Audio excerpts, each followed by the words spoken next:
Friends, now effect of temperature on solubility, ये जो topic है इस टॉपिक में ग्राफिकल रिप्रेजेंटेशन थोड़ा हमारा रह गया था। वो ग्राफिकल रिप्रेजेंटेशन को भी हम कंप्लीट कर रहे हैं। अब वो कैसे कर रहे हैं तो देखिए, यहाँ पे हम 3 प्रकार के ग्राफ से आपको समझा के देंगे कि solubility of ionic substances as well as covalent substances जो है टेम्परेचर के हिसाब से कैसे बढ़ती और कैसे कम होती है। तो ये कैसा एक्सपेरिमेंटली समझने में थोड़ा सा एक्सपेरिमेंटली समझने से थोड़ा दिक्कत जो है थोड़ा कम हो जाएगा टॉपिक के लिए। ठीक है, अब हम ये पढ़ क्यों रहे हैं इसका पहले एम जरूर समझ लेते हैं, क्योंकि इस टॉपिक के थ्रू हम ये जानते हैं कि एक क्वेश्चन आने के चांसेस बन जाता है। एक क्वेश्चन किस प्रकार का आएगा कि आपको 4 पर्टिकुलर ऑप्शंस में 4 सॉल्ट्स दिए रहेंगे और क्वेश्चन ऐसा भी पूछा जा सकता है कि which of the following salt whose solubility decreases with increasing temperature। ठीक है, which one of the following is the salt whose solubility decreases with increase in temperature और solubility increases with decrease in temperature। ऐसे variation वाले आपको questions आ सकते हैं। तो उसी कॉन्सेप्ट को ध्यान में रखते हुए ये हम टॉपिक को आगे बढ़ने की कोशिश कर रहे हैं। तो देखिए, पहला ग्राफ आपको यहाँ पे हमने दिया हुआ है, solubility कर्व करके लिखा हुआ है। देखिए, और इस ग्राफ में हम एक्चुअली ये ग्राफ बनाया किसके वर्सेस है बेटा, टेम्परेचर वर्सेस सोलबिलिटी, क्योंकि यहाँ पे सोलबिलिटी ग्राम सोलिड का मास पर 100 ग्राम ऑफ वाटर लिया हुआ है। मतलब वही मीनिंग तो वही हो गया कि सोलबिलिटी वर्सेस टेम्परेचर का ग्राफ। दूसरा ग्राफ भी आप देखेंगे तो सोलबिलिटी वर्सेस टेम्परेचर का ही ग्राफ है। और तीसरा ग्राफ भी आप देख रहे हैं सोलिड पर 100 ग्राम ऑफ H2O, ये भी सोलबिलिटी वर्सेस टेम्परेचर का ही ग्राफ है। तो अभी यहाँ पे पहले ग्राफ की तरफ आते हैं। तो पहले ग्राफ में हम देखेंगे मैक्सिमम जो कर्व्स है ये ऊपर की तरफ बढ़ते हुए आपको दिखाई दे रही है विद इंक्रीजिंग टेम्परेचर। और इनमें मैं नाम भी ले रहा हूँ KiNaNO3, KNO3, बाद में NH4Cl, उसके बाद KClO3, बाद में KCl। इनकी सोलबिलिटी जो है बढ़ रही है विद इंक्रीजिंग टेम्परेचर। नाउ कुछ ऐसे भी यहाँ पे कोवैलेंट सब्सटेंस आपको दिए हुए हैं, जैसे कि HCl है, NH3 है, SO2 है। इनकी सोलबिलिटी जो है विद इंक्रीजिंग टेम्परेचर कम हो रही है। हम NaCl की बात करेंगे तो NaCl की सोलबिलिटी जो है कुछ खास बढ़ती नहीं है with increasing temperature as compare to other salts जो आपको यहाँ पे इस पर्टिकुलर ग्राफ में दिए हुए हैं। अब ये ग्राफ बहुत ही कॉम्प्लेक्स आपको दिखाई दे रहा है कि किसी का कम हो रहा है, किसी का ज़्यादा हो रहा है। तो आप बोलेंगे सर हम कैसे याद रखेंगे, कि हमको कैसा पता रहेगा कि कौन से सॉल्ट का बढ़ रहा है, कौन से सॉल्ट का कम हो रहा है। तो मैं क्लियर कर दे रहा हूँ आपको, मैं आपको ये पॉइंट आपको हमेशा के लिए याद रखना है कि 90% ऑफ सॉल्ट जो होते हैं इनका सोलबिलिटी जो है वो बढ़ता है विथ इंक्रीज इन टेम्परेचर। सो ये बात क्लियर कर लीजिए। अभी यहाँ पे अगर हम सेकंड ग्राफ की तरफ जाते हैं तो उसमें भी देखिए कि NaNO2 दिया हुआ है, CaCl2 दिया है। मैक्सिमम ग्राफ जो है आप देख रहे हैं कि टेम्परेचर के साथ साथ इनका सोलबिलिटी बढ़ते जा रहा है और उसी बेस पे ग्राफ तैयार किया गया है। NaCl का ग्राफ यहाँ पे भी दिया है, थोड़ा सा मार्जिन, थोड़ा जो डिस्टेंस है वो बढ़ा दिया गया है यहाँ पे y एक्सिस का। तो इससे आपको क्लियर कट दिख रहा है कि मार्जिनल इंक्रीज़ है in solubility of NaCl with increase in temperature. अब अगर हम बात करें, एक एग्जांपल ले लेते हैं। देखिए, जैसे कि NaCl की बात कर रहे हैं तो 90 डिग्री सेल्सियस पे near about 40 gram of NaCl dissolve हो रहा है पर 100 ग्राम ऑफ वाटर में। मतलब टोटल सॉल्यूशन का अगर मैं मास की बात करूं तो सॉल्यूशन का टोटल मास हो जाएगा 140 ग्राम। ठीक है, इस 140 ग्राम में यहाँ हमने क्या कहा कि 40 ग्राम ऑफ NaCl जो है डिज़ोल्व हो रहा है। ये बात को समझ लीजिए। ठीक है, अब इस पर्टिकुलर इससे आप W/W भी निकाल सकते हैं। देखिए, वेट दिया हुआ है आपको सोल्यूट का, वेट ऑफ सॉल्यूशन 140 इंटू 100 कर दीजिए, आपको W/W% भी मिल जाएगा NaCl का पर 100 ग्राम में कितना डिज़ोल्व हो रहा है उस दिए हुए पर्टिकुलर टेम्परेचर पे, दैट इज़ 90 डिग्री सेल्सियस पे। अब बात करेंगे एक पर्टिकुलर स्पेशल सॉल्ट्स यहाँ पे दिया हुआ है, सीरियम सल्फेट करके दिया हुआ है। देखिए Ce2SO4 जो लास्ट लाइन, जो सबसे पहली लाइन दिखाई दे रही है नीचे से ऊपर जाते समय, 0 से 100 की तरफ जाते समय।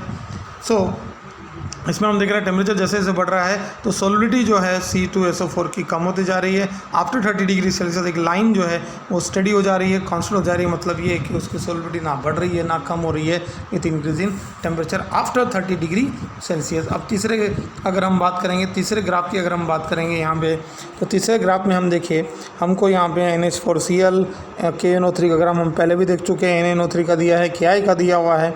तो इन सब चीज़ों में आपको क्या याद रखना है, तो देखिए कुछ HCl, NH3 और SO2 का भी आपको ग्राफ दिया है, तो इनकी सॉल्बिलिटी कम होती जा रही है विथ इंक्रीज इन टेम्परेचर। तो दो फिनोमेना याद रखिए, अगर किसी सॉल्यूशन तैयार करते समय डिसोल्यूशन प्रोसेस का जो एंथैल्पी चेंज है अगर वो निगेटिव है, ठीक है, तो याद रखिए प्रोसेस होगी एक्सोथर्मिक, और प्रोसेस अगर एक्सोथर्मिक है तो एज पर लीचार्ट प्रिंसिपल टेम्परेचर बढ़ाने से सॉल्बिलिटी कम होगी। और अगर हम बात करेंगे अगर प्रोसेस डिसोल्यूशन प्रोसेस एंडोथर्मिक है तो टेम्परेचर बढ़ाने से सॉल्बिलिटी बढ़ेगी, ठीक है। तो कुछ ऐसे सॉल्ट भी मैंने बताए थे आपको प्रीवियस टॉपिक में कि जैसे स्पैरिंगली सोल्युबल सॉल्ट है जिनकी सॉल्बिलिटी ना बढ़ती है ना कम होती विद इंक्रीज इन टेम्परेचर। तो ये पॉइंट अगर क्लियर हो गया होगा आपको तो आगे बढ़ते हैं। मैंने कहा क्वेश्चन कैसे आएंगे, तो क्वेश्चन मैं बता चुका हूँ, इस पर क्वेश्चन पूछे जाएंगे आपको दो प्रकार से। एक तो वेट बाय वेट परसेंट निकालने के लिए ग्राफ के थ्रू आपको निकालना पड़ेगा, दूसरा हम बात कर रहे हैं कि कौन कितना सोलूबल है, या मैंने कहा कौन से सॉल्ट की सोलबिलिटी जो है वो डिक्रीज होगी विथ इंक्रीज इन टेम्परेचर। ये कुछ क्वेश्चन हैं इसमें बनेंगे। तो इस टॉपिक का कंटेंट आपको मिल चुका है, एक बार स्टडी कीजिए और इन तीनों ग्राफ को एक बार आप स्क्रीनशॉट लेके एक बार फिर स्टडी करके देखिए, ठीक है। Students, in previous we have studied the solubility of solid in liquid. Now we will study solubility of gas in liquid. ठीक है, ये भी एक इम्पोर्टेंट टॉपिक है क्योंकि इस पे भी बहुत सारे क्वेश्चन आपको पूछे जाते हैं, ठीक है, और खासकर इस पर्टिकुलर पॉइंट से रिलेटेड हेनरीज लॉ ज्यादा इम्पोर्टेंट है, ठीक है, और हेनरीज लॉ के एप्लीकेशन आपको पूछे जाएंगे। तो आज हम इतनी चीजें कवर करेंगे इस पर्टिकुलर इसमें। देखिए क्या है, तो अगर बात करेंगे गैस इन लिक्विड की, solubility of gas in liquid की, तो हम जानते हैं कि several gases dissolve in liquid. बहुत सारी गैसेस जो पानी के अंदर या लिक्विड के अंदर डिसॉल्व होती है to form a homogeneous mixture, and homogeneous mixture of two or more components called as solution. So हमने कहा कि बहुत सारी गैसेस जो है डिसॉल्व होती है, ठीक है, और तैयार करती है होमोजेनियस मिक्सचर। तो होमोजेनियस मिक्सचर को ही हम क्या बोल रहे हैं, उनके सॉल्यूशन। और इस टाइप के सॉल्यूशन को मैं नाम क्या दूंगा, gas in liquid type of solution. क्या कहा मैंने, gas in liquid type of solution. Now अगर हम बात करेंगे सोलबिलिटी को डिफाइन करने की कोशिश करेंगे, तो solubility of a gas in liquid, इसको डिफाइन करना है हमको, तो कैन बी डिफाइन एज, क्या कहा मैंने, कैन बी डिफाइन एज, ठीक है, it is the volume of yes particular gas, ठीक है, इन सेंटीमीटर क्यूब। क्या कहा मैंने, it is the volume of a gas in centimeter cube that can be dissolved,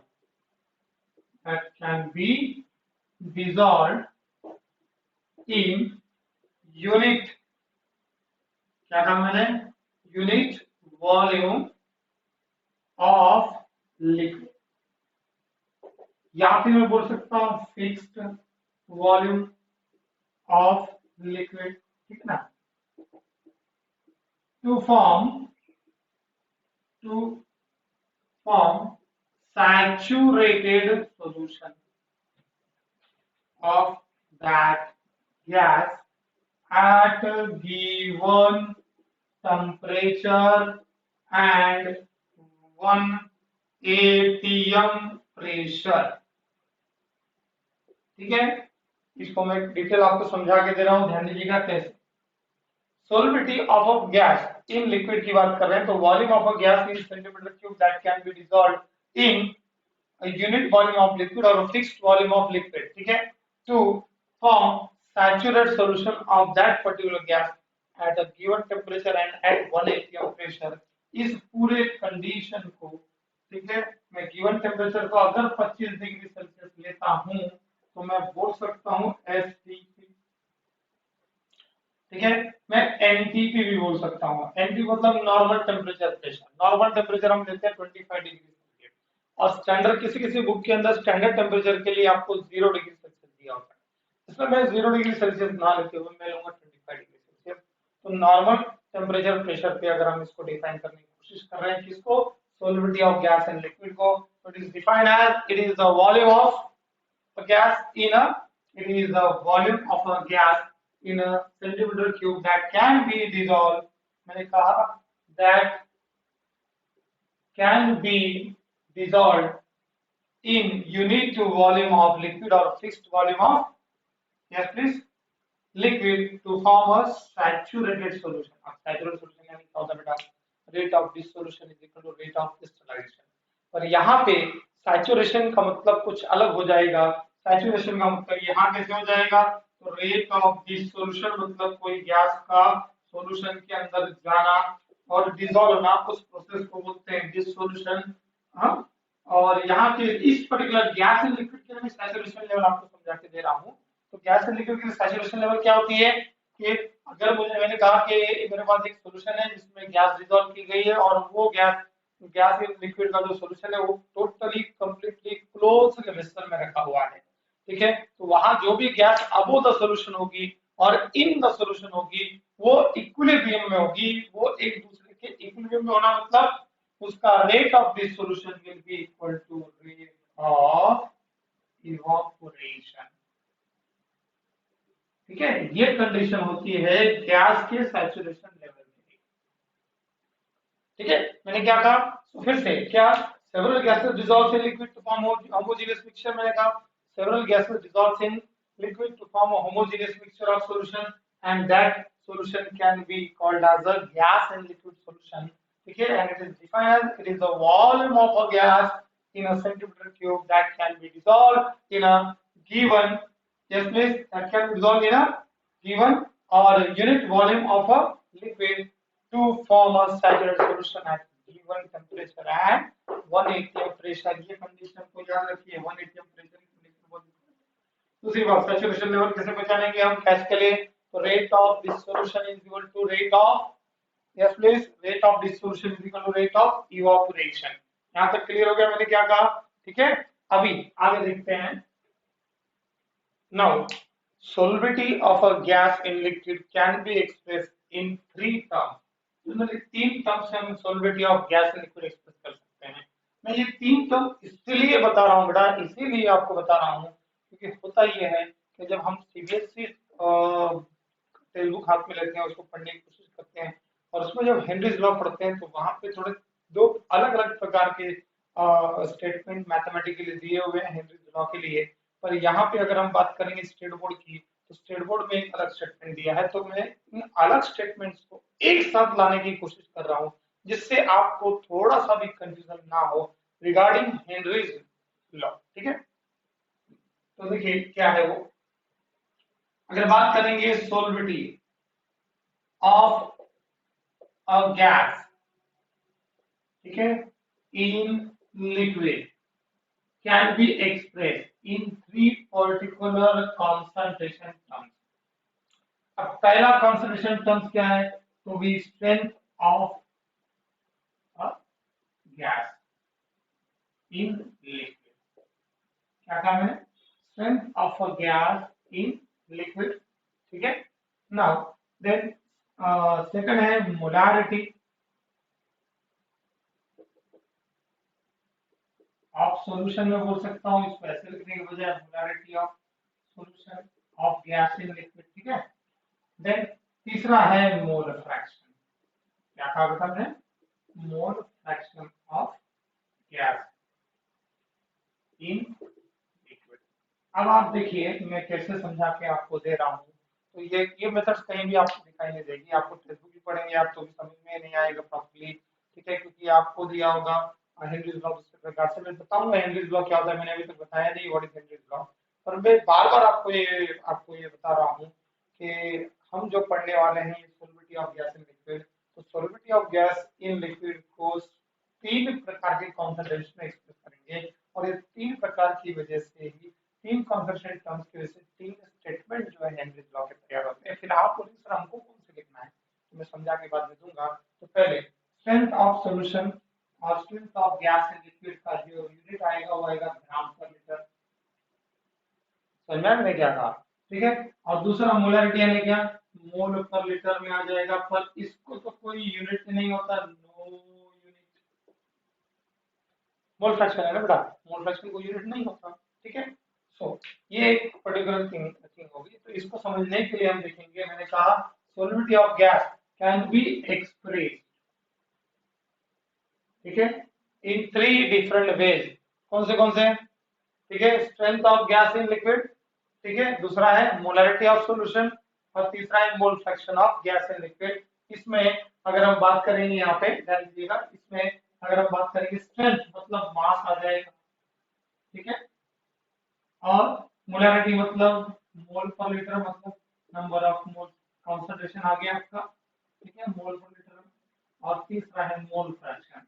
ये तीनों के तीनों जो टर्म है ये प्रेशर को कैसे रिलेट करेगी ये बाद में बताया जाएगा इफेक्ट ऑफ प्रेशर में।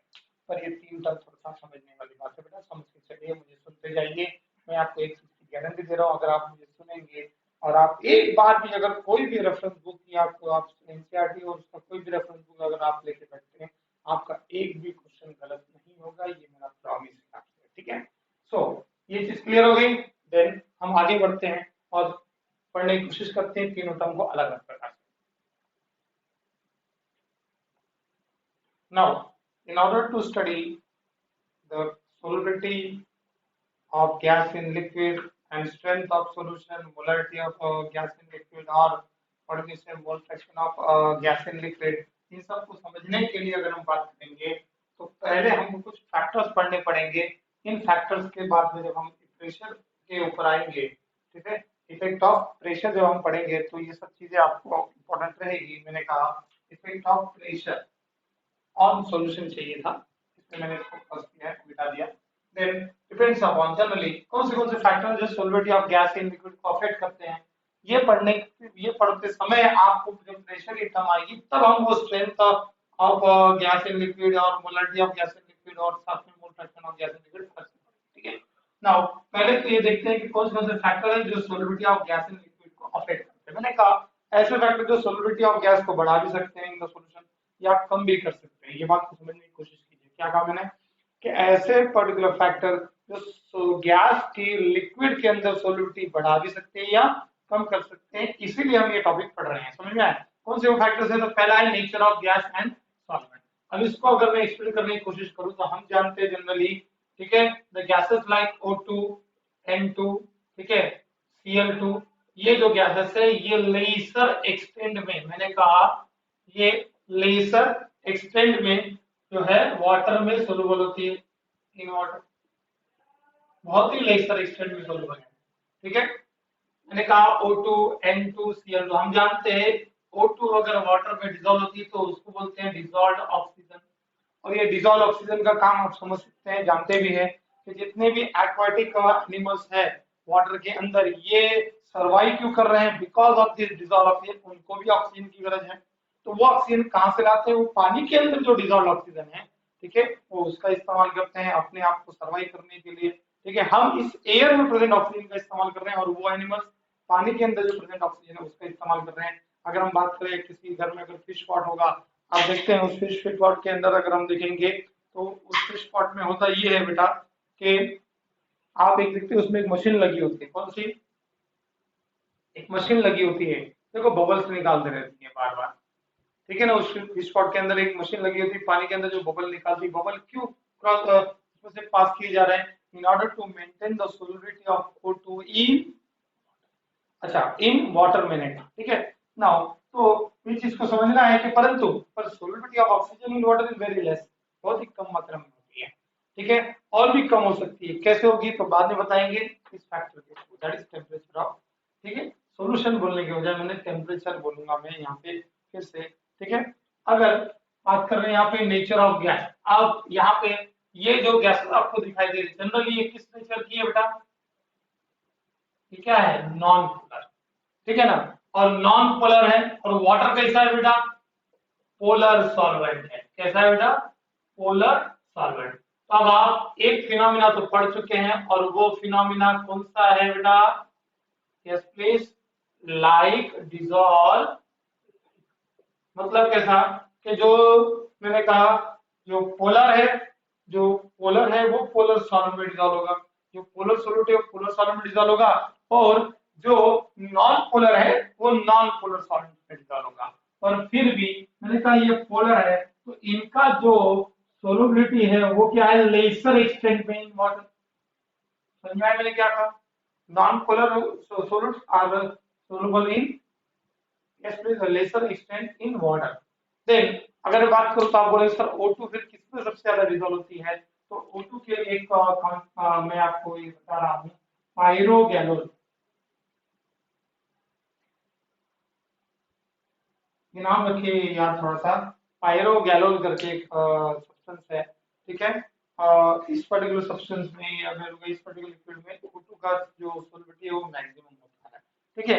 अब अगर हम आगे बढ़ेंगे यहाँ पे, तो लाइक इज और लाइक मैं फिनोमेना क्यों बता रहा हूँ कि हम पढ़ रहे हैं nature of gas and solvent. अगर सॉल्वेंट और गैस दोनों का नेचर अगर सेम है तो सॉल्युबिलिटी क्या होगी, ज्यादा होगी। तो ये वाली गैसेस अगर लेक्स एक्सटेंट में सोलुबल है तो कौन सी गैसेस ज्यादा सोलुबल है, जैसे कि HCl हो गया, CO2 हो गया, NH3 हो गया, ये जो गैसेस है ये लार्जर एक्सटेंट में सोलुबल है in water. These gases are more soluble in water, मतलब in a larger extent ये gases में ये gases जो है वाटर में soluble। कारण क्या है, क्योंकि ये gases कैसी है बेटा, पोलर नेचर की है। अब आपको पता होना चाहिए पोलर यानी डिफरेंस इन इलेक्ट्रोनेगेटिविटी चेक करो, partial negative partial positive CO2 में भी होगा as well as NH3 gas. ये तीनों पोलर मॉलिक्यूल्स है, इसलिए वाटर में ज्यादा एक्सटेंट में सोलुबल है और ये नॉन पोलर इसमें लेस एक्सटेंट में सोलुबल है।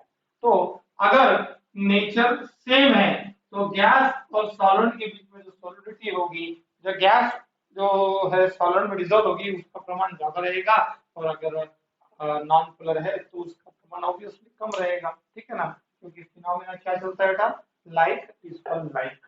अब अगर हम बात करेंगे सेकंड थिंग बोलो तो कौन सा बेटा, सेकंड यहाँ पे क्या है, सेकंड है टेम्परेचर ऑफ द सॉल्यूशन। अब देखिए मैंने कहा टेम्परेचर ऑफ द सॉल्यूशन, मैं बात कर रहा हूँ टेम्परेचर ऑफ सॉल्यूशन। अब आप खुद एक बात सोचिए, मैं आपको एक एग्जांपल दे रहा हूँ।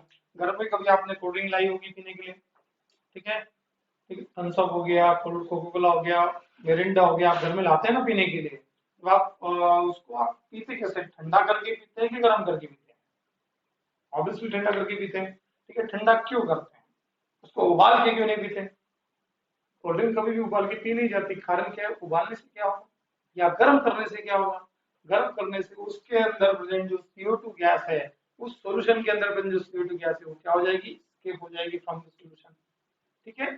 सो सिंपल सी बात है, इस पर्टिकुलर चीज को जो आपके साथ डेली लाइफ में होती है, आप ये जानते भी, आपने ऐसे एक्सपेरिमेंट देखे भी होंगे, या फिर अगर समझो नॉर्मल कोल्ड ड्रिंक है और एक ठंडा कोल्ड ड्रिंक का बॉटल रखा हुआ है, एक नॉर्मल कोल्ड ड्रिंक का बॉटल रखा हुआ है, आप हमेशा अपने आप को प्रिफर करेंगे ठंडे कोल्ड ड्रिंक बॉटल को पीने के लिए, ना कि नॉर्मल वाले। क्यों, कारण क्या है, ठंडे कोल्ड ड्रिंक बॉटल के अंदर जो सोलुबिलिटी होगी उस गैस की ज्यादा होगी और नॉर्मल वाले में थोड़ी कम होती है, उतना मजा नहीं आता है बी एवरेज का, उतना मजा नहीं आता है उस CO2 का, जितना उसके अंदर जो प्रेजेंट होगा इन यस कोल्डर, क्या हम बोलेंगे ज्यादा ठंडे कोल्ड ड्रिंक बॉटल के अंदर, ठीक है। तो इस फिनोमेना को यहाँ लागू करते हैं, ठीक है, किससे, तो temperature of gas, sorry temperature of solution. अगर मैंने कहा टेम्परेचर ऑफ सॉल्यूशन में बढ़ाऊंगा तो सॉल्युबिलिटी ऑफ गैस क्या हो जाएगी, कम,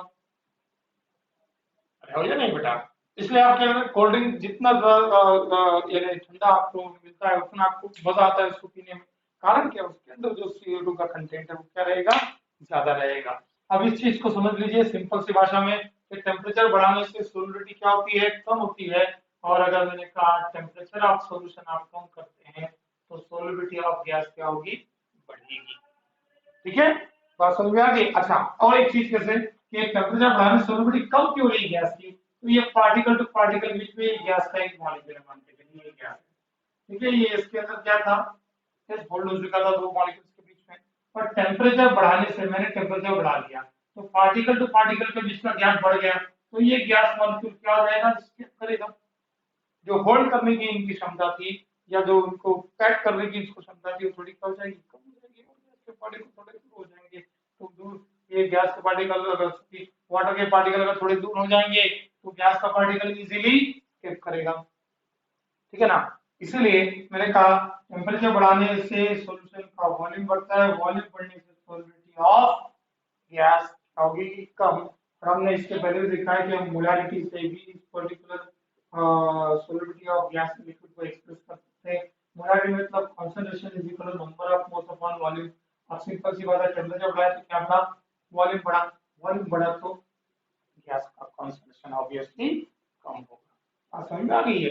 नाउ अब तीसरी चीज यहाँ पे तो दो, अब नोट करने वाली बात है, थोड़ा आपको नोट करना पड़ेगा। और नोट क्या करोगे आप कि टेम्परेचर ऑफ सॉल्यूशन, सिंपल भाषा में टेम्परेचर बढ़ाया गया तो सॉल्युबिलिटी ऑफ गैस कम होगी, या टेम्परेचर अगर कम किया गया तो सॉल्युबिलिटी ऑफ गैस बढ़ेगी इन द सॉल्यूशन। ठीक है, अब बात करेंगे इफेक्ट ऑफ प्रेशर की।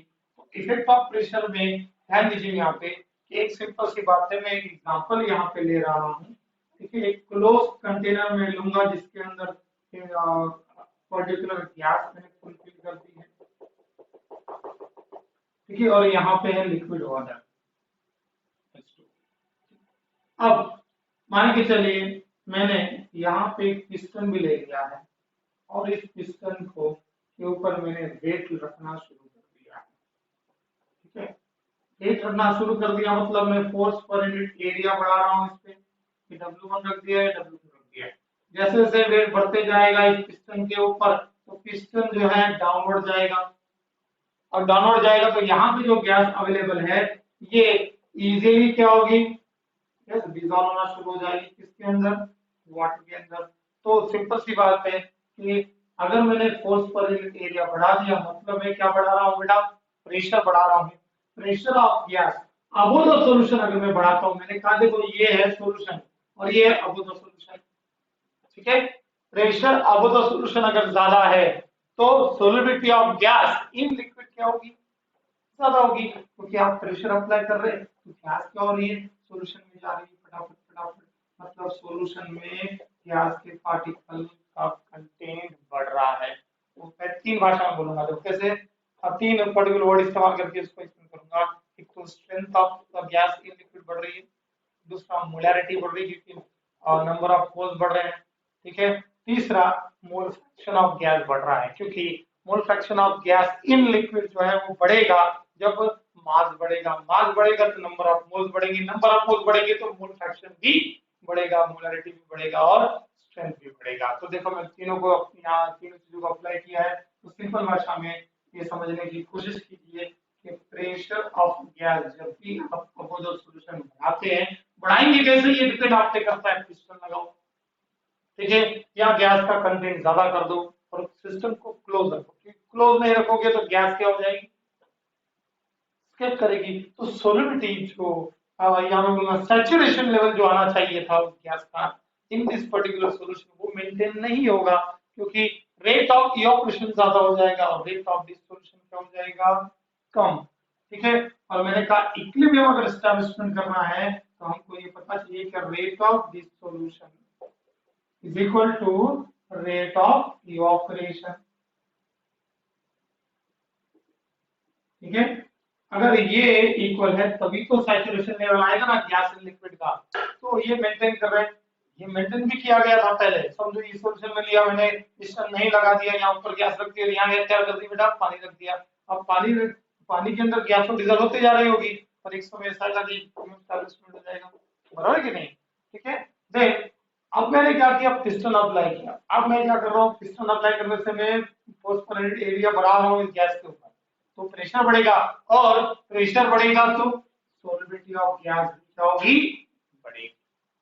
तो what is the effect of pressure, what is the effect of temperature, what is the effect of nature of gas and solvent.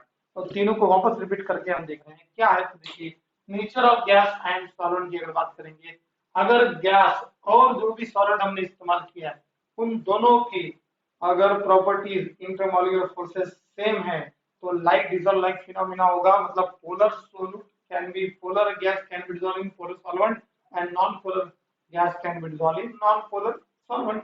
ठीक है, देन सेकंड क्वेश्चन है इफेक्ट ऑफ टेंपरेचर। हम जानते हैं as temperature increases solubility of gas in water, solubility of gas in solution decreases.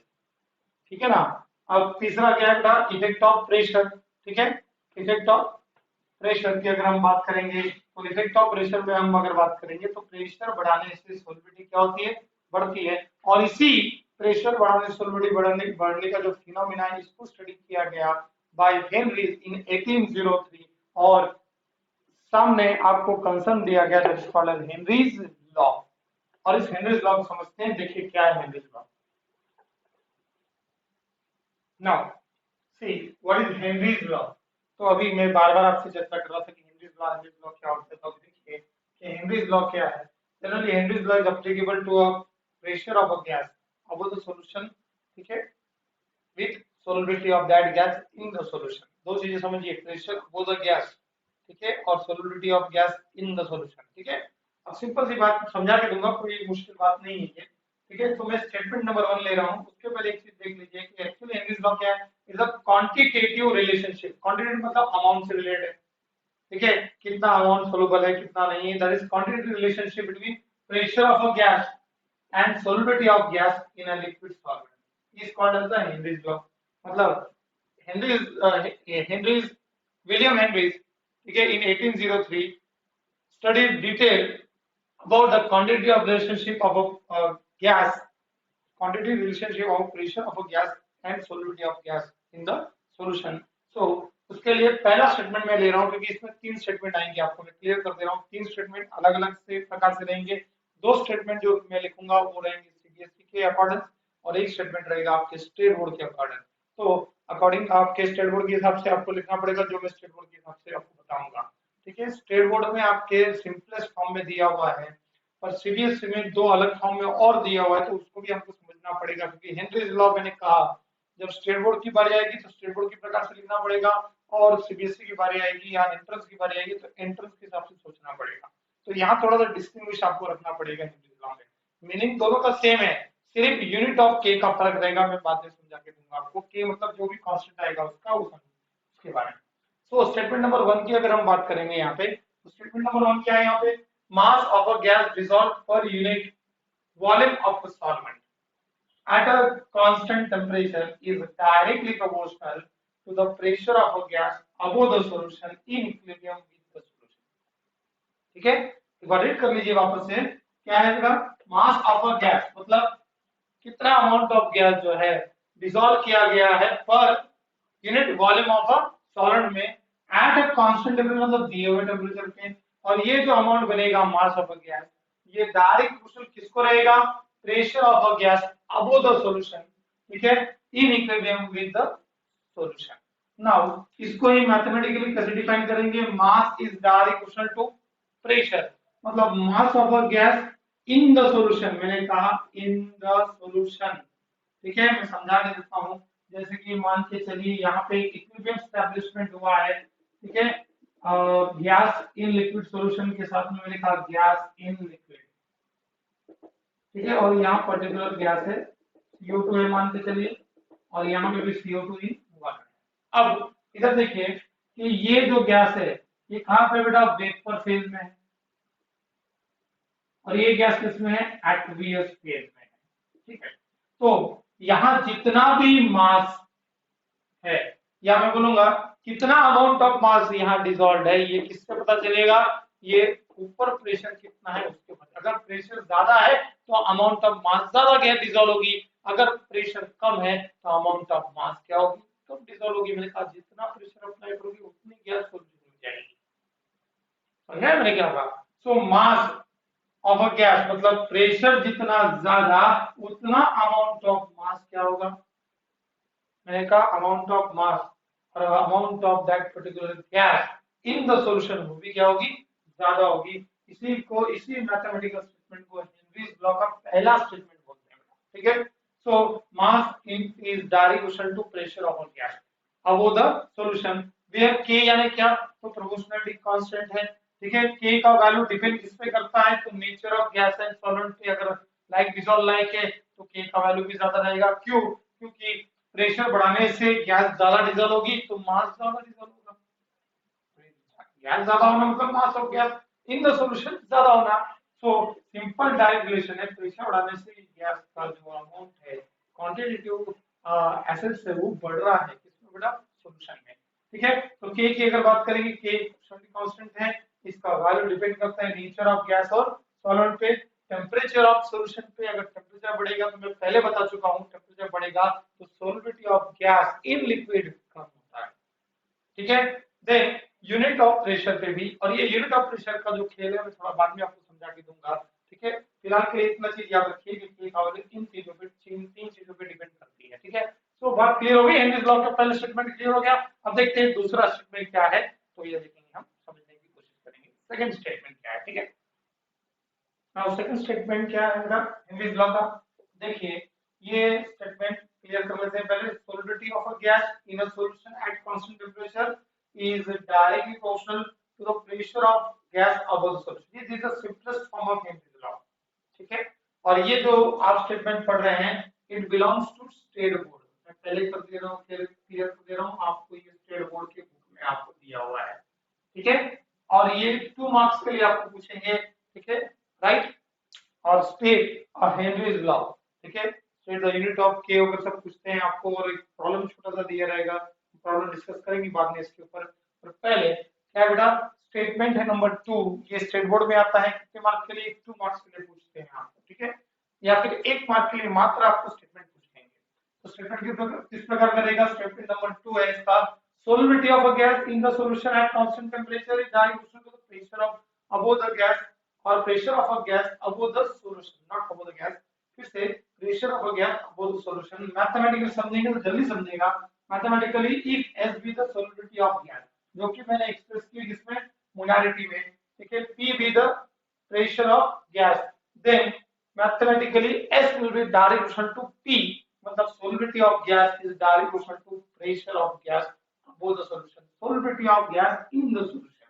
मैंने कहा solubility of gas in the solution, और यहाँ pressure of the gas above the solution बात की जा रही है। मतलब सिंपल भाषा में कंटेनर के अंदर, ठीक है, सॉल्यूशन है लिक्विड, गैस एंड लिक्विड का, ऊपर में एक पर्टिकुलर गैस है, जितना प्रेशर ऑफ गैस यहाँ ज्यादा होगा उतनी सॉल्युबिलिटी भी सॉल्यूशन में ज्यादा होगी। सिंपलेस्ट फॉर्म है, अगर यहाँ प्रेशर कम तो यहाँ सॉल्युबिलिटी कम। इसका बेस्ट एग्जांपल कैसे, आप घर में कोल्ड ड्रिंक की बोतल जब ओपन करते हैं तो आप देखते हैं प्रेशर रिलीज होता है, गैस बाहर आती है, आप थोड़ा सा पीते हैं, आधा पी के उसको वापस फ्रीजर में रख देते हैं ढक्कन को लॉक करके। ठीक है, आप अगर ढक्कन को खुला रख देंगे तो क्या होगा, जो भी गैस सोलुबल थी, या जो भी अमाउंट ऑफ गैस सॉल्यूशन में प्रेजेंट थी, वो धीरे धीरे क्या होती है, एस्केप होती जाती है। ठीक है, एस्केप वो क्यों हो रही है, in order to maintain the equilibrium with vapour phase. ठीक है, एक्वस फेज का वेपर फेज का इक्विलिब्रियम मेंटेन होना चाहिए, इसलिए यहाँ की गैस क्या हो रही है, गैस बाहर आ रही है। अच्छा, दूसरी बात, जैसे गैस की सॉल्युबिलिटी वैसे भी कम होती है पानी के अंदर, तो जब हम प्रेशर रिलीज, यानी हम ढक्कन जब ओपन करते हैं तो यहाँ जो नई जो बॉटल होती है उसके अंदर पहले से ही गैस को बहुत ज्यादा प्रेशर से फुलफिल किया जाता है। ठीक है, क्यों, in order to maintain the equilibrium with the solution. ठीक है, अगर तुम ज्यादा गैस ऊपर में भरोगे, अब वो सॉल्यूशन ज्यादा रखोगे, तो नीचे में जो है सॉल्युबिलिटी जो रहेगी सॉल्यूशन के अंदर गैस की ज्यादा रहेगी। समझा मैंने क्या कहा, तो यहाँ प्रेशर ज्यादा तो अंदर सॉल्युबिलिटी ज्यादा, अगर यहाँ प्रेशर कम तो सॉल्युबिलिटी कम। जैसे आप ओपन करते हैं थोड़ी गैस रिलीज हो जाती है, आप थोड़ा सा उसका टेस्ट करते हैं, फिर आप लॉक करके रख देते हैं, पर लॉक करके जब आप कर रहे होते हैं तो उस समय क्या हो चुका होता है कि यहाँ पे प्रेशर कम हुआ रहता है और अंदर में प्रेशर क्या होता है, ज्यादा। तो जैसे आप ढक्कन लगा देते हैं तो वापस यहाँ की गैस जो डिजॉल्व थी वो सॉल्यूशन से वेपर फेज में आती है और मेंटेन करती है वापस से वही इक्विलिब्रियम जो पहले था, पर उससे थोड़ा कम लेवल का इक्विलिब्रियम यहाँ मेंटेन होगा। ठीक है, फिर वापस जब उसको रीओपर आप करते हैं तो जो गैस रिलीज होकर बाहर आई थी वो भी वापस अब क्या हो जाएगी, एयर में रिलीज हो जाएगी। तो धीरे धीरे ऐसे देखते जाएंगे आप कि प्रेशर जो है गैस का कम होता जाएगा, तो अंदर भी सॉल्यूशन के अंदर की भी सॉल्युबिलिटी गैस की कम होती जाएगी। तो ये सिंपलेस्ट फॉर्म है, S is direct equal to P, मतलब solubility of gas in the solution is at constant temperature is directly proportional to the pressure of gas above the solution। मैं बार बार बोल रहा हूँ, अंदर में गैस कितनी है सॉल्यूशन के, ये डिपेंड करेगा ऊपर में कितना प्रेशर है। ठीक है, नाउ इसको मैथमेटिकली समझेंगे, S direct equal to P है, S is equal to Kp है, यहाँ पे P यानी क्या, pressure of gas in ATM है, और S यानी क्या, solubility of gas in mole per litre, मतलब मोलारिटी है। ठीक है, मतलब यहाँ सॉल्युबिलिटी हम किस पर्टिकुलर कॉन्सेंट्रेशन टर्म में ले रहे हैं, मोलारिटी में। इसके पहले का स्टेटमेंट नंबर 1 क्या था, मास डायरेक्ट टू पी का। ठीक है ना, उसमें क्या था, एक्चुअली स्ट्रेंथ, बराबर है कि नहीं, उसमें हमने ग्राम पर एमएल भी हम ले सकते हैं या ग्राम पर लीटर भी ले सकते हैं, मतलब वो था स्ट्रेंथ ऑफ सॉल्यूशन में 3 प्रकार से एक्सप्रेस किया था सॉल्युबिलिटी को, याद कीजिए।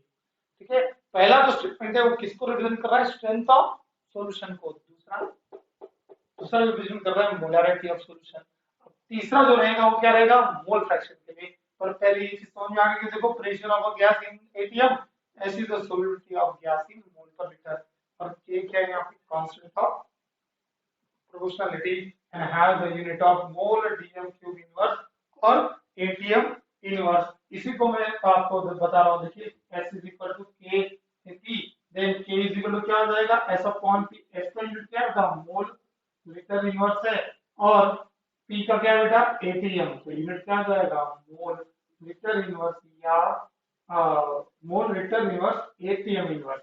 अब ये लीटर इनवर्स बोलो क्योंकि हम जानते हैं 1 litre is equal to 1 decimetre cube, ठीक है ना, तो 1 लीटर इनवर्स हो जाएगा, तो यहाँ पे भी क्या आएगा डेसीमीटर का इनवर्स का क्यूब हो जाएगा, ठीक है ना, 3 × 10⁻⁷ डीएम क्यूब इनवर्स हो जाएगा।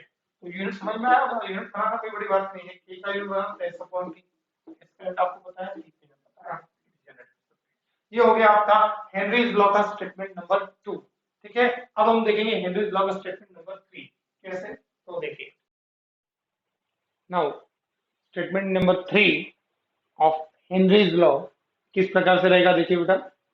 अभी एक चीज क्लियर करते हैं, इसको समझने के लिए हमको एक चीज क्लियर करना पड़ेगा जो हमने पहले बताई थी आपको कि कॉन्सेंट्रेशन जो है solubility of gas can be express, मैंने कहा can be express in terms of, पहला तो था स्ट्रेंथ, ठीक है, क्या कहा था बेटा मैंने, पहला तो स्ट्रेंथ ऑफ सॉल्यूशन, और स्ट्रेंथ ऑफ सॉल्यूशन के लिए हमने हेनरीज लॉ पढ़ा है m directly proportional to p।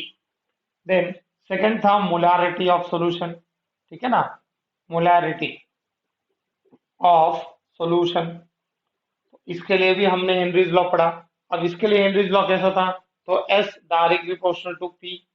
Now अब अकॉर्डिंग टू थर्ड स्टेटमेंट, मैं पहले ही क्लियर कर दे रहा हूं आपको कि एक्चुअली स्टेटमेंट में अलग अलग करके क्यों बता रहा हूं, क्योंकि सीबीएसई की बुक को अगर हम स्टडी करना शुरू करेंगे, इसमें जो पर्टिकुलर टॉपिक है कौन सा हेनरीज लॉ, इसको पढ़ना शुरू करेंगे तो आपको 3 अलग अलग स्टेटमेंट दिखाई देंगे और कंफ्यूजन ज्यादा क्रिएट होगा उसके अंदर।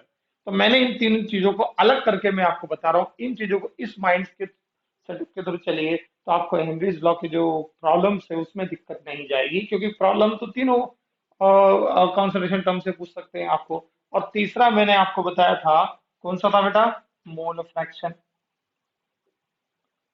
ठीक है, of a component of a gas, ठीक है, जो भी गैस होगी। अब ये मुझे क्यों इस्तेमाल करना पड़ रहा है, या ये हेनरीज लॉ में हमको मोल फ्रैक्शन का ही कॉन्सेंट्रेशन टर्म्स के रूप में क्यों इस्तेमाल करना पड़ा, तो इसको समझने के लिए ध्यान दीजिए, ठीक है। ड्यूरिंग द सेम टाइम, मैंने कहा ड्यूरिंग द सेम टाइम जब हेनरीज लॉ तैयार किया जा रहा था या हेनरीज लॉ बताया जा रहा था, उसी समय डेल्टन, ठीक है, concluded independently that the solubility of a gas in liquid solution, मैंने कहा solubility of gas in liquid solution depends upon the partial pressure of the gas। अब ये partial pressure का मतलब क्या होता है, अगर हम बात करेंगे यहाँ पे partial pressure की, अगर हम बात करेंगे तो partial pressure क्या होता है तो समझने की कोशिश करेंगे। जैसे कि एक पर्टिकुलर कंटेनर है, ठीक है, इस कंटेनर में गैस ए है, गैस बी और गैस सी है, ठीक है, और डेल्टन पार्शियल प्रेशर लॉ आप लोग स्टेट्स ऑफ मैटर में पढ़ते हैं, तो डेल्टन पार्शियल प्रेशर लॉ क्या बोलता है, P total is equal to P A plus P B plus P C, मतलब तीनों गैसेस का जो भी पार्शियल प्रेशर होगा उसका sum, that means total pressure of that particular gas ना। अगर हम बात करेंगे यहाँ पे partial pressure A, partial pressure B और पार्शियल प्रेशर सी, मतलब 3 गैसेस है, तीनों गैसेस इस कंटेनर के अंदर है, ठीक है, और मुझे पता करना है कि क्या पी ए पर्टिकुलर कंपोनेंट का पार्शियल प्रेशर कितना है, तो मुझे यहां से निकालना पड़ेगा इस फार्मूले से, मतलब मुझे लागू करना पड़ेगा डेल्टन पार्शियल प्रेशर लॉ। तो जरूरी नहीं है जब भी आप कोई सॉल्यूशन तैयार करें गैस इन लिक्विड का, मैंने कहा क्लियरली सोच लीजिए, समझ लीजिए मैं क्या बता रहा हूं, कि जब भी आप गैस इन लिक्विड का सॉल्यूशन तैयार करेंगे तो एक बात दिमाग में याद रखिए कि आप तो प्योर वाटर तो लेंगे ही कंटेनर में, पर आपको जरूरी है कि आप प्योर गैस मिलेगी जब आप डिजोल्व कर रहे हैं, नहीं, ठीक है, तो साथ में N2 भी हो सकती है। अगर समझो मैं कार्बोनेटेड वाटर तैयार कर रहा हूँ, सोडा वाटर तैयार कर रहा हूँ, तो उसमें जब मैं सोडा वाटर कार्बन डाइऑक्साइड में पास करने की कोशिश कर रहा हूँ सॉल्यूशन के अंदर या सॉल्वेंट के अंदर, जिससे मुझे कार्बोनेटेड वाटर मिले, तो उस समय हो सकता है एयर में प्रेजेंट, जरूरी नहीं है मैं बोल रहा हूँ होगी, हम ऐसे भी जब सॉल्यूशन तैयार करें तो सेपरेटली CO2 लेंगे ही, पर अगर समझो कुछ थोड़ा सा भी, हम बोलते हैं ना कि कभी भी कोई भी वर्क 99% हो सकता है, 100% प्योर नहीं होता, तो कुछ गैसेस भी तो हो सकती है उसमें, जैसे O2, N2, ठीक है, जो एटमॉस्फेयर में ज्यादा मात्रा में प्रेजेंट है, तो वो भी गैसेस उसमें डिजोल्व हो सकती है। पर मुझे exact amount of CO2 solution में कितना प्रेजेंट है, ये अगर मुझे पता करना है, तो मैं क्लियर कर दूं, मुझे कॉन्सेंट्रेशन टर्म में मोल फ्रैक्शन लेना पड़ेगा। और ये क्यों लेना पड़ रहा है, क्योंकि क्या बताया जा रहा है डेल्टन के द्वारा, डेल्टन क्या बता रहे हैं बेटा, कि डेल्टन कंक्लूड कर रहे हैं, इंडिपेंडेंटली कंक्लूड किया गया डेल्टन के थ्रू के solubility of a particular gas in liquid solution depends upon the partial pressure of gas, क्योंकि सॉल्यूशन में दो या दो से ज्यादा गैसेस मिक्स्ड है, तो उसमें पार्शियल प्रेशर ऑफ ए कितना होगा, सॉरी मैंने कहा सॉल्यूशन में ए का कॉन्सेंट्रेशन कितना होगा इन द सॉल्यूशन, ये पता किससे चलेगा, ए के पार्शियल प्रेशर से, जो कि अबो द सॉल्यूशन अवेलेबल है। ठीक है ना, फिर से क्लियर करता हूँ बेटा, पानी के अंदर में मैंने कहा, पानी के अंदर हम गैसेस को डिसॉल्व कर रहे हैं, हमारे पास तीन गैसेस है मान के चलिए पानी के सरफेस के ऊपर, ठीक है। अब जब मैं प्रेशर अप्लाई करूंगा, तो सिंपल सी बात है, तीनों गैसेस वाटर सोलुबल है मान के चलिए, तीनों गैसेस वाटर में डिसॉल्व हो रही है, ठीक है, और वाटर में डिसॉल्व हो रही है, तो मुझे कैसे पता चलेगा कि ए कंपोनेंट का कितना कॉन्सेंट्रेशन है दिए हुए solution of gas in liquid के अंदर, ठीक है, या बी का कितना है या सी का कितना है, तो उसी के लिए जो हम कॉन्सेंट्रेशन टर्म इस्तेमाल कर रहे हैं वो है मोल फ्रैक्शन। समझे मैंने क्या कहा, अब ये मोल फ्रैक्शन ही क्यों इस्तेमाल करना है, क्योंकि ये डेल्टन के थ्रू बताया गया, solidity of a gas in liquid solution totally depends upon its partial pressure, मतलब वो पर्टिकुलर गैस के पार्शियल प्रेशर पे, ठीक है, गैस की सोलिडिटी डिपेंड करेगी इन द लिक्विड सॉल्यूशन।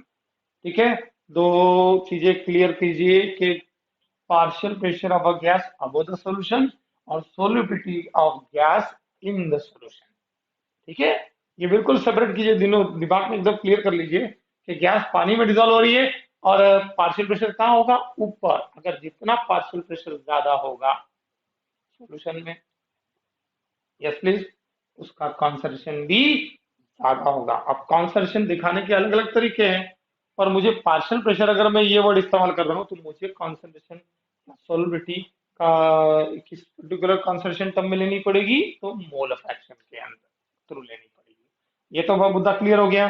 देखिए मैंने पहले भी आपको बताया था, स्टेटमेंट नंबर 1, 2, 3 में ले रहा हूँ अलग अलग से, और ये क्यों ले रहा हूँ, क्योंकि आपके सामने क्लियर है कि पहले इसमें अपने ग्राम पर लीटर हमने सॉल्यूशन लिया था, बाद में हमने S is equal to P लिया था, मतलब S is equal to KP लिया था, तो यहाँ पे सोलिबिलिटी हमने मोलारिटी के रूप में दी थी, कॉन्सेंट्रेशन टर्म के रूप में हमने सोलिबिलिटी को रिप्रेजेंट किया था मोलारिटी में, यहाँ सोलिबिलिटी को हम किस में रिप्रेजेंट कर रहे हैं, मोल फ्रैक्शन में। क्यों कर रहे हैं ये भी समझिए, मैंने कहा अलग अलग गैस हो सकती है, तो उस पर्टिकुलर गैस का कॉन्सेंट्रेशन दिए हुए सोल्यूशन के अंदर कितना है, ये उसके सॉल्यूशन के ऊपर जो गैसेस प्रेजेंट है उनके पार्शियल प्रेशर पे डिपेंड करेगा एज पर डेल्टा। तो अगर हम इस प्रकार से अगर पढ़ते हैं या इस प्रकार से समझते हैं, तो स्टेटमेंट नंबर 3 क्या आएगा, स्टेटमेंट नंबर 3 आएगा क्या बेटा, कि मोल फ्रैक्शन ऑफ अ गैस, हम जानते हैं मोल फ्रैक्शन ऑफ अ गैस किससे रिप्रेजेंट करते हैं बेटा, मोल फ्रैक्शन ऑफ गैस रिप्रेजेंट की जाती है एक्स से, तो mole fraction of a gas में स्टेटमेंट लिख रहा हूं बेटा,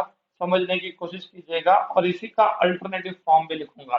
स्टेटमेंट नंबर ये 1 दे रहा हूं तीसरे का, क्या, कि मोल fraction of a gas in vapour phase, क्या कहा मैंने, mole fraction of a gas in vapour phase, correction, मैंने कहा मोल fraction of a gas in the solution is directly proportional to its partial pressure, क्या कहा मैंने, directly proportional to its partial pressure above the solution. ठीक है, इसको solve करेंगे तो partial mole fraction of a gas is equal to K, ठीक है, इनटू पी। अब इसको सॉल्व करते जाऊंगा तो देखिए यहाँ क्या हो जाएगा, 1/k into X gas implies P is equal to KH into X gas, ठीक है, एक्स गैस मतलब मोल fraction of that particular gas, ये बात को याद रखिए। तो वह यहाँ पे टर्म पी क्या है बेटा, where P is the partial pressure of a gas, ठीक है।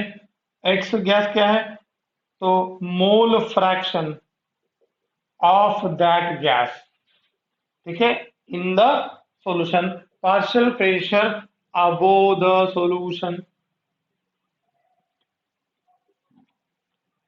पार्शियल प्रेशर अबोव द, और ये क्या आएगा, इन the solution.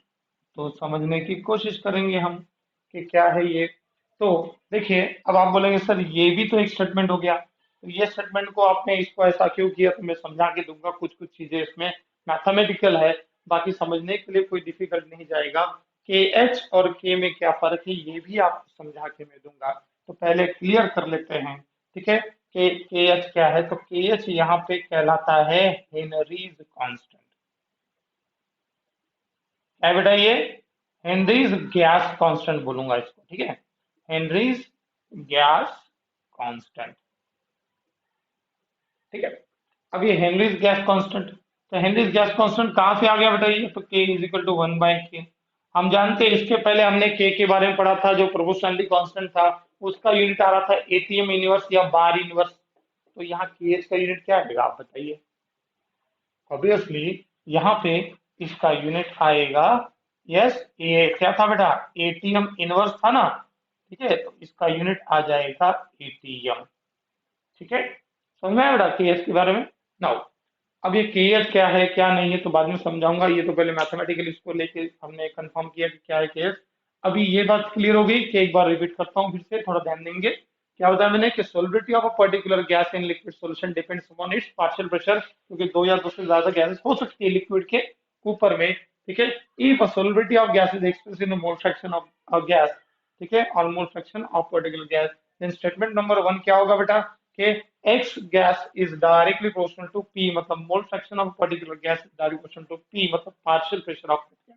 Now X gas is equal to K into P, therefore मैंने क्या कर लिया बेटा, यहाँ पे ये एक स्टेटमेंट तैयार हो गया मैथमेटिकल, ठीक है। अभी अगर मुझे दूसरा स्टेटमेंट चाहिए तो ये होगा आपका दूसरा स्टेटमेंट, कौन सा, स्टेटमेंट नंबर 3 का सेकंड में ले रहा हूँ बेटा, ठीक है। स्टेटमेंट नंबर थर्ड का क्या है बेटा, यस सॉरी सेकंड है, ठीक है। Now P is equal to K H into X gas, इसको अगर मुझे रीड करना है, मैं अल्टरनेटिव फॉर्म भी इस पर्टिकुलर फॉर्मेट को बोल सकता हूँ, ठीक है। P is equal to K H into X gas को अल्टरनेटिव फॉर्म क्या आएगा, कि partial pressure of a particular gas, क्या कहा मैंने, partial pressure of a particular gas या partial pressure of a gas in vapour phase is directly proportional to mole fraction of that in the solution. क्या बोला मैंने, mole fraction of a gas in the solution, मतलब solution के ऊपर में जो gas का प्रेशर है उसको हम पार्शियल प्रेशर ले रहे हैं, ठीक है। वो प्रेशर डायरेक्टली प्रोपोर्शनल है किसको, मोल fraction of a gas in the solution, ठीक है। अब एक बात क्लियर करते हैं, यहाँ पे तीन गैसेस हमने ली थी एक कंटेनर के अंदर में, मान के चलिए यहाँ सॉल्यूशन में तीनों ए बी है, बी बी और सी बी, तीनों गैसेस सॉल्यूशन में डिजॉल्व है, तो यहाँ पे ए बी सी तीनों गैसेस है, है ना। तो अभी अगर हम बात करेंगे यहाँ पे, तो मेरे पास में मोल फ्रैक्शन पढ़ने का कारण क्या है, तो देखिए partial pressure of a gas A is equal to K H into X A मैं लिख सकता हूँ। मतलब ये कि उस पर्टिकुलर सॉल्यूशन के अंदर, ठीक है, कितना amount of gas A dissolve है, ये कैसे पता चलेगा भाई, मोल फ्रैक्शन ऑफ एक्स से।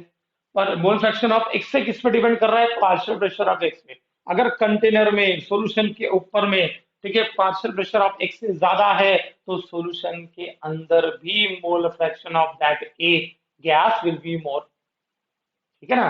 अगर मैं बात करता हूं मुझे बी गैस का मोल फ्रैक्शन पता करना है, तो पार्शियल प्रेशर ऑफ बी पे वो डिपेंड करेगा, and that will be, formula क्या बन जाएगा हेनरीज लॉ के थ्रू, उसके लिए PB is equal to K H into X B, मतलब partial pressure of gas B above the solution is directly proportional to the mole fraction of gas B in the solution, ठीक है। और अगर हम बात करेंगे सी के लिए तो क्या आएगा, K H is equal to X C. तो ये देखिए तीन इक्वेशन मैंने तैयार किए तीन अलग अलग गैसेस के लिए, मतलब मिक्सचर ऑफ गैसेस के लिए। हमने इसके पहले जो दो पर्टिकुलर पढ़े थे हेनरीज लॉ के स्टेटमेंट, वो एक सिंगल गैस के एक सिंगल गैस के लिए सॉल्यूशन में था वो। अगर हम बात करेंगे यहाँ पे बेटा, ठीक है, तो क्लियर करते हैं। यहाँ पे बात समझ में आ गई आपको मैंने क्या कहा? P A P B P C K H हमने लिया है एक्स ए एक्स बी और एक्स सी। तो इसको रीड करेंगे तो P A is equal to K H into X A, P B is equal to K H into X B और P C is equal to K H into X C. तो अलग अलग gases के लिए भी हम उनके partial pressures निकाल सकते हैं। ये बात को समझ में लीजिए और ध्यान में लीजिए, तो आपको हेनरीज लॉ समझ जाएगा। तो तीन स्टेटमेंट से मैंने कहा, किसके बेटा, किसके तीन स्टेटमेंट्स हैं हेनरीज लॉ के? पहला स्टेटमेंट बताया mass direct proportional to pressure of gas above the solution, ठीक है। Amount of gas present in the solution is direct proportional to pressure of that particular gas, ठीक है, अबव द सॉल्यूशन। दूसरा statement क्या था बेटा कि solubility of a particular gas, ठीक है, in mole per DM cube is direct proportional to pressure of that particular gas in the solution. That means कौन सा स्टेटमेंट आएगा वो mathematically S direct to P. और ये जो स्टेटमेंट है ये आपके स्टेट बोर्ड के लिए इंपॉर्टेंट है, मैंने पहले ही बताया आपको, ठीक है। ये किसके लिए आएगा? स्टेट बोर्ड के लिए। ये सिंपलेस्ट फॉर्म में मैंने समझाया भी था। और अगर तीसरे की बात करेंगे तो तीसरा स्टेटमेंट आपका ये रहेगा मैथमेटिकल स्टेटमेंट, और ये आपको सीबीएसई में बहुत काम आएगा। सीबीएसई के एंट्रेंस एग्जाम्स में अगर हेनरीज लॉ के क्वेश्चन आएगा तो इस फॉर्मूले के ऊपर आएगा, ये बात को ध्यान रखिए, ठीक है। और आगे बढ़ते हैं। अब हम पढ़ने की कोशिश करेंगे कि केएच यानी क्या, क्या केएच का कुछ इफेक्ट होता है या नहीं होता है, डिफाइन करने की कोशिश करेंगे केएच यानी क्या, ठीक है। चलो देखते हैं केएच यानी क्या। देखिए यहाँ पे Henry's law constant, that is Henrys gas constant, KH के को हम डिफाइन करने की कोशिश कर रहे हैं। मैथमेटिकली हम जानते हैं partial pressure of a particular gas above the solution is a direct proportional to mole fraction of that gas present in the solution, ठीक है। Therefore P is equal to K H into X होता है। K H is a constant of proportionality, यहाँ पे इसको हम नाम दे रहे हैं हेनरीज गैस कांस्टेंट। तो के एच को मैथमेटिकली लेंगे तो P अपॉन एक्स हो जाएगा। अगर मैंने mole fraction of a gas क्या ले लिया बेटा, यूनिटी ले लिया, तो क्या हो जाएगा K H will be equal to P. ये इसका मैथमेटिकल डेफिनेशन हो गया। पर इसको थ्योरेटिकली हमको डिफाइन करना है तो कैसे करेंगे? K H for a gas is defined as it is the partial pressure of a gas. क्यों? देखिए K H is equal to P, it is the partial pressure of a gas, ठीक है, in ATM bar if mole fraction of that gas is unity और one. अगर mole fraction of किसी gas का mole fraction अगर one हो जाता है तो ये बात याद रखिए कि K H will be equal to P, ठीक है। K H is equal to P हो जाएगा, मतलब ये कि के एच जो है ये आपके पार्शियल प्रेशर ऑफ गैस पे डिपेंड करेगा। दूसरी भाषा में हम क्या बोल सकते हैं, एक इसके ऊपर एक इंपॉर्टेंट नोट में क्या दे सकता हूं आपको कि यहाँ पे एक चीज याद रखिए, इंपॉर्टेंट नोट, कि different gases have different K H values at same temperature. मतलब अलग अलग गैसेस को अलग अलग के एच की वैल्यू दिए हुए टेम्परेचर पे, समझो 25 डिग्री सेल्सियस पे, ठीक है। O2 और N2 को के एच की वैल्यू डिफरेंट रहेगी। मैंने कहा ऑक्सीजन और नाइट्रोजन को के एच की वैल्यू क्या रहेगी? डिफरेंट रहेगी at same temperature that is 25 degree Celsius. समझ में आया? 0 डिग्री सेल्सियस पे भी अलग रहेगी। मतलब टेम्परेचर पे डिपेंड कर रहा है के एच, ये बात को मत भूलिएगा। अगर तुमने टेम्परेचर चेंज किया तो के एच की वैल्यू तो चेंज होगी, साथ साथ तुमने गैस चेंज की तो गैस की के एच की जो वैल्यू है, मतलब Henrys gas constant for that particular gas will be changing with the change in value of temperature as well as changing in gas, ठीक है। so that means what kh is a function of nature of gas, मतलब ये कि अगर gas ज्यादा soluble है तो kh की वैल्यू पे भी उसका इफेक्ट गिरेगा। मैंने वाला नेचर ऑफ गैस मतलब क्या होता है, हम जानते हैं कोई गैस पोलर होती है, कोई गैस नॉन पोलर, तो जैसा कोई गैस ज्यादा सोलुबल होती है, कोई गैस कम सोलुबल होती है, तो उनकी केएच की वैल्यू उन पे डिपेंड कर रही है। तो केएच फंक्शन है किसके ऊपर, किसका बेटा? Nature of that particular gas का।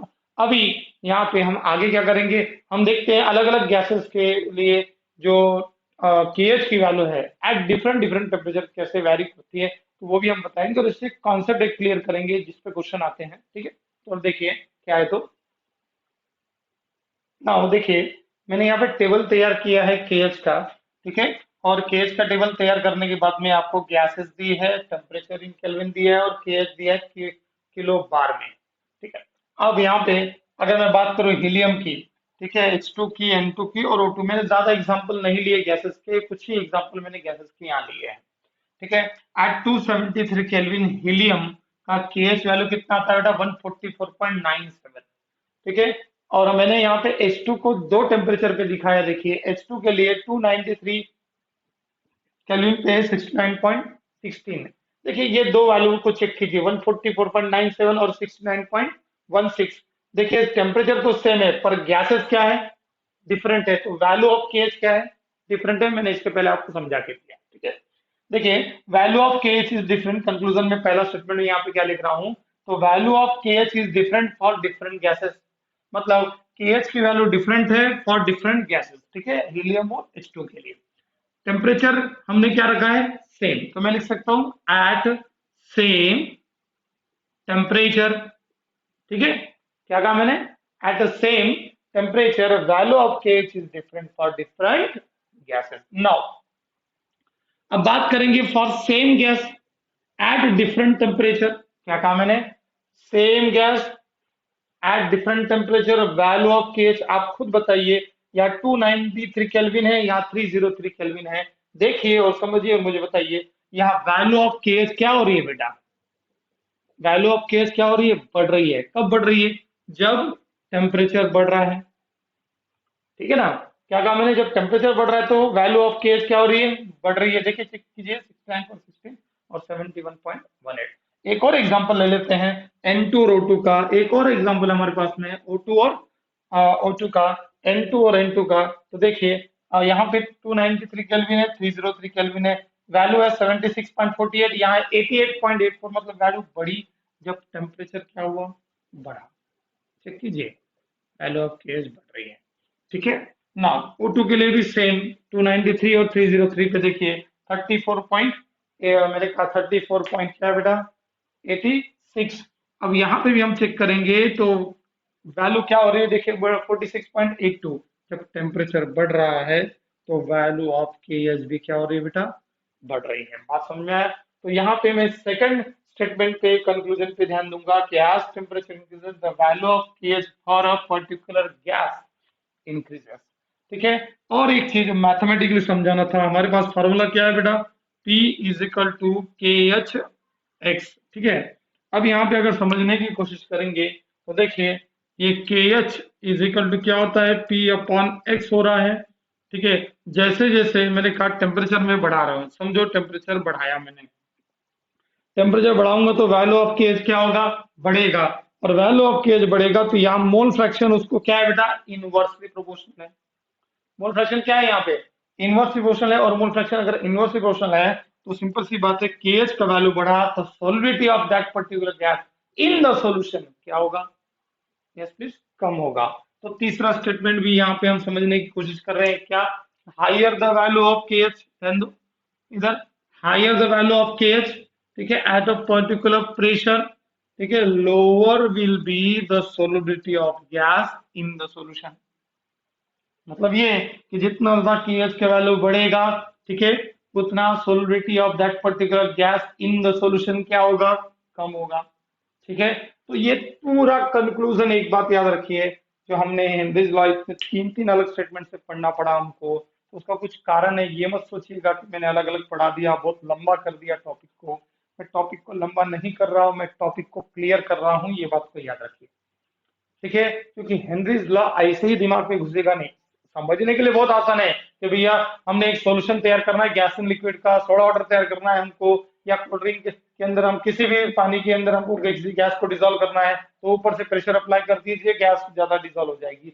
और उसमें कुछ फैक्टर्स रिस्पॉन्सिबल है, अलग अलग गैसेस है, तो अलग अलग डिसोल्यूशन की प्रोसेस चलेगी। मैंने कहा अलग अलग अलग गैसेस अलग अलग प्रकार से अपने आप को डिसॉल्व करेगी पानी के अंदर। हर एक का जो कंटेंट है, हर एक का जो एक्सटेंट है पानी के अंदर डिसॉल्व होने का, वो अलग अलग रहेगा। वो अलग क्यों है, तो उसके लिए रिस्पॉन्सिबल है इसका Henry's law constant, that is KH, ठीक है। तो तीन प्रकार से हमने हेनरीज लॉ को पढ़ा। अब सिर्फ मात्र एक चीज बची हुई है इसमें, और वो चीज क्या है, तो एप्लीकेशन ऑफ हेनरीज लॉ। इतना हमने पढ़ा, बार बार हेनरीज लॉ हमने पढ़ा, या हमने मेरे मुंह से आपने सुना होगा बार बार हेनरीज लॉ, परंतु उसका एप्लीकेशन क्या है ये हम अभी देखेंगे एक एक करके, ठीक है। टोटल 4 एप्लीकेशन आपको है, मैं चारों एप्लीकेशन आपको समझा के देता हूँ। फिर आगे बढ़ते हैं, ठीक है। चलो देखिए हेनरीज लॉ की एप्लीकेशन।